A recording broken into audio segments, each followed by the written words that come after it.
player I was going to mention that they do have a little bit of a clock on is the newly acquired Andrei Kuzmenko. Last week, this was a thing that like I don't think is going to happen, but last week the reports came out of Nick Kyprios randomly put Kuzmenko on his trade board, and of course, Jacob and I, being Ontario guys, we know Nick Kyprios very well, and Nick Kyprios as the media darling that he is. He likes to say a lot of things and just kind of machine gun out there on the radio. But on his trade board on sportsnet.ca, he was his first version this year. He was the first one that actually put Mikko Rantanen's name on something. He kind of got a little bit of this could happen. Don't be surprised if like Colorado wants to be longer term and the contract situation isn't working out. It doesn't take a genius to have that, to see the writing on the wall of like Chris McFarland's a savvy guy. He might do like a little bit of an unexpected move here, but Kyprios obviously has some sources, so I'm not going to say like it's all bullshit, but he put Andrei Kuzmenko down and he said that it's likely that the Flyers are going to flip him at the deadline.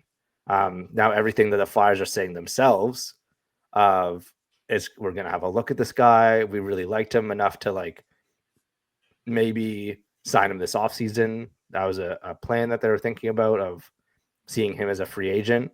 And now they got them early, and now it's an extra look. There's only 6 games until the deadline. I don't think that you're gonna get a good enough read on what he's like in Philadelphia in those 6 games. But yeah, like do you agree that it makes sense to just flip him and do like a straight up like this is an expiring asset, he's a free agent this summer, just flip him? Or would you rather see like whatever, he's an exciting guy, see how he works with Michkov on the power play or separate power plays, it's an injection of skill for the rest of the year, and then see if what happens in the summer? Yeah, I mean, like, what are you going to get for him? Like, maybe a 3rd round pick, and that's going to be from a playoff and team. you'll retain might half. as well be a 4th round pick. And yeah, like, yeah, see, I mean, he had that great play on the Flyers' only shot in the first period against the Penguins there that they scored on. Like, he looks like with some time, with some practice, he might be able to fit in. So yeah, as long as Michkov likes him. Like, I was wondering if it was just like, oh, Michkov played with him and they traded for him, and then they didn't ask Michkov about him and they hated each other or something. But no, I mean, Briere said they want to see how he does. So, I mean, yeah, there's no reason to trade him for like a 4th round pick. Yeah, I mean, like it's one of those things that I don't really even understand the point of it. Like it does. Getting a mid-round pick and retaining half, which frankly that isn't going to mean much, obviously, right? But is getting a mid-round pick, is that worth not just giving it a roll and seeing if he's got something left in the tank, right?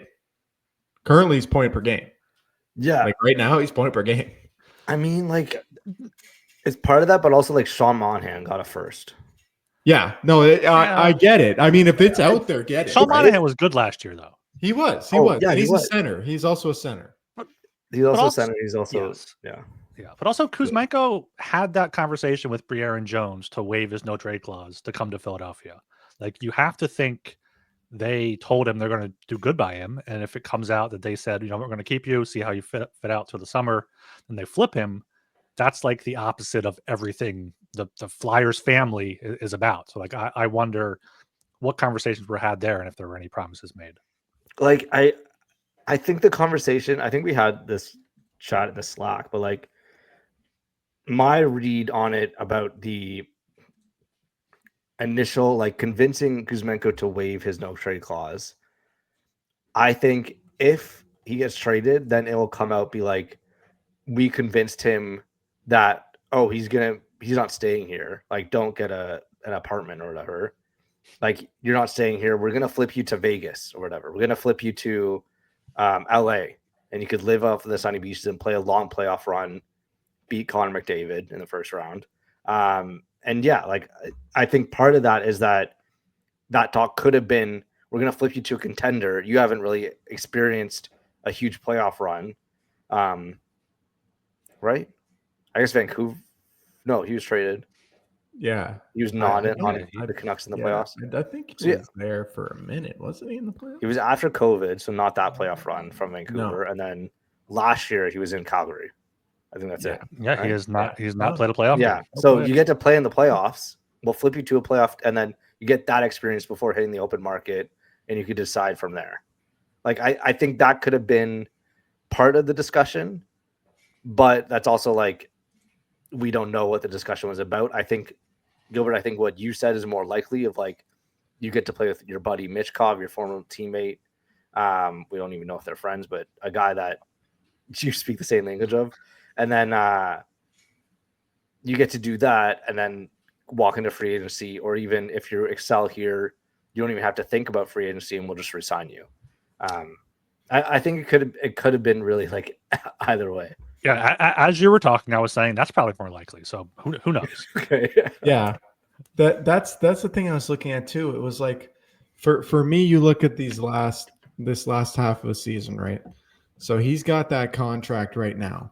He's not gonna that's seen currently as a bad deal. So I can't imagine that he gets a raise from that. He's gonna go down. No. I don't know if it's gonna be half of that. I don't know if it's gonna be 3.5. But I mean, he scored almost 40 goals. I bet he could get 4. That's what I'm saying. Can he get 3.5? Skinner got 3 from Edmonton. Like that seems like Yeah. That seems like a decent. Yeah. If he's getting 3.5, let's say he gets for 2 years, you get him for $3.5 million per se, 3 years, etc. Right? Like this, if he shows something in the second half, if you do actually keep him, this is a guy who 2 out of his 3 seasons, he's scored over 20 goals. The 1 year he shot a stupid percentage and scored 39, right? Playing with Pettersson, right? So that's not necessarily a repeatable track to success. But if you can get a guy who scores 20 goals for $3.5 million, just stick him on your third line, who may or may not be friends with Mishkov. I have no idea. Who knows? I mean, I can't imagine they hate each other's guts. So as long as they don't, then it should be fine. You know, all you can say is like that's maybe a possible positive of it right now because we don't know for sure, right? But if he regains some form, I mean, he's not a useless hockey player. I think he's been kind of discarded in all the talk about Farabee and Frost, and I get it. I get why, but at the same time, that 74-point season with Vancouver, Farabee and Frost have never gotten anywhere close to the heights that he hit that year. And the fact that that's even in there, that he has the potential to do that, or even get to 30 again, even get to 25. If you're getting that for 2 guys, at least one guy in Frost who you knew was not coming back originally, he was just not going to come back. As long as Tarts was the coach, I wouldn't even think he would consider signing a contract here, right? Unless it would literally nobody else wanted him. But Farabee, obviously an asset, but you're looking at a guy you basically got on a whim, not necessarily the biggest piece of the trade that the Flames kind of wanted to just get out the door because of his contract. So if you can get him down and he looks okay, I mean, it's not out of the realm of possibility to re-sign him. You need guys on the roster. You need guys who can play. If he can help the power play a bit, I mean, even last year he had 11 power play goals. I mean, if he could bring anything to that power play, that's at least something. And you're going to need to at least establish some sort of like organizational track record of minimal success at the power play, and bring guys into it over time, right? You can't just have a bunch of prospects come up and now you have a good power play. It's very difficult to do that, especially when you've been so overwhelmingly shit at it. And yeah, I kind of want to see him stick around just to see what he's got. I don't know if it's worth dumping him for a third, although I wouldn't. I'm not going to cry if they do it, right? Like again, we're kind of I would be happy either way to see it out or to get just like straight cold-hearted business. Let me like get as many assets, especially if you can. My thing about re-signing him or the Flyers even like looking at him to get him is like is there even a spot on this roster that makes sense? Like on the left side, you already have Forrester and Tippett like locked in. Would you rather have Kuzmenko on the third line, or would you rather keep that open for like, well, if Pelletier plays well, then you have Pelletier and Brink basically as your third line wingers. Then like I think the wings, getting a winger that's like he's not going to be here for a long time, I don't see it as it makes too much sense to keep him over just playing guys that could potentially be here for longer. That's fair. I don't know, So it's just like you might as well. Kuzmenko's a left wing by trade, Yeah. and Tippett I think is a natural right wing. So like getting Kuzmenko allows Tippett to go back to his but like you already have right Michkov side, but and you have Konechny. Konechny and Michkov and Tippett. Like that's why Tippett's on the left. That's good. That's good right wing depth. Then what do you have left wing? You'll have Forster, Kuzmenko, and Owen Tippett's also not Pelletier. the most consistent hockey player. You know, is Owen Tippett really? If we're having like tough conversations about NHL hockey players, is on a very good team, is Owen Tippett a top sixer really? Like maybe with great line mates, yes, I think he is.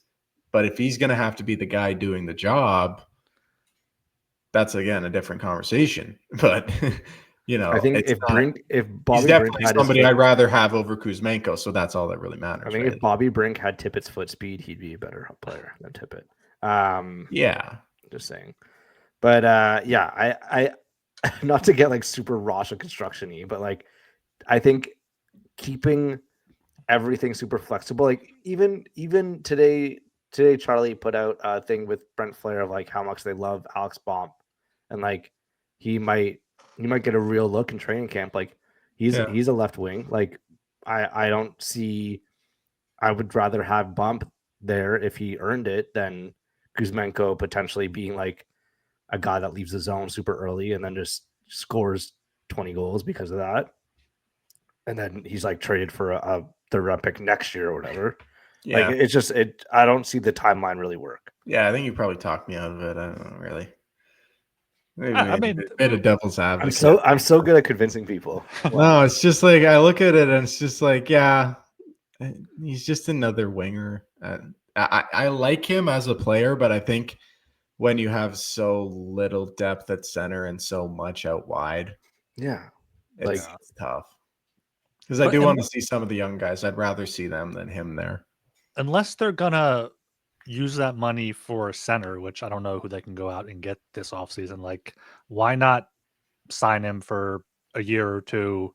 And like he's there, and like the young guys, whoever fits. Whoever doesn't fit is a part of that trade package for a center. Like I feel like he's someone you could pencil in there, pencil in the lineup every night. You know, as long as he fits in the final however many games here with the Flyers, I feel like that's something. I think if it's 1 year, that's all fine. Kind of conditional too. I think if it's 1 year, it's fine. It's livable. It's like this is the year that we weren't really thinking about. Like next season, like 25-26. This is the year that like before all the money becomes available, before they're gonna go big game hunting, supposedly of summer 26. If it's 1 year with Kuzmenko, just to like inject some skill into this lineup and like actually maybe stay competitive and not completely sink, then that'd be fine. I think that'd be fine. But it's like if it's more than that, if you're signing for 2 or 3 years, then it's like you're committing to a guy who could just like out of nowhere be the most useless hockey player,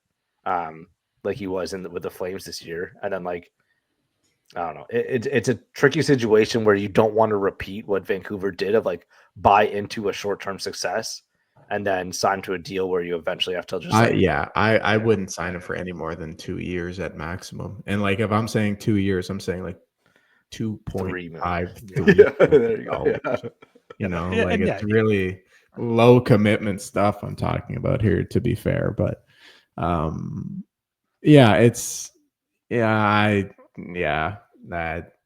whatever. Just put Pelletier there and see what he does. I'd rather just let it rip. Pelletier feels more like a Flyer anyways.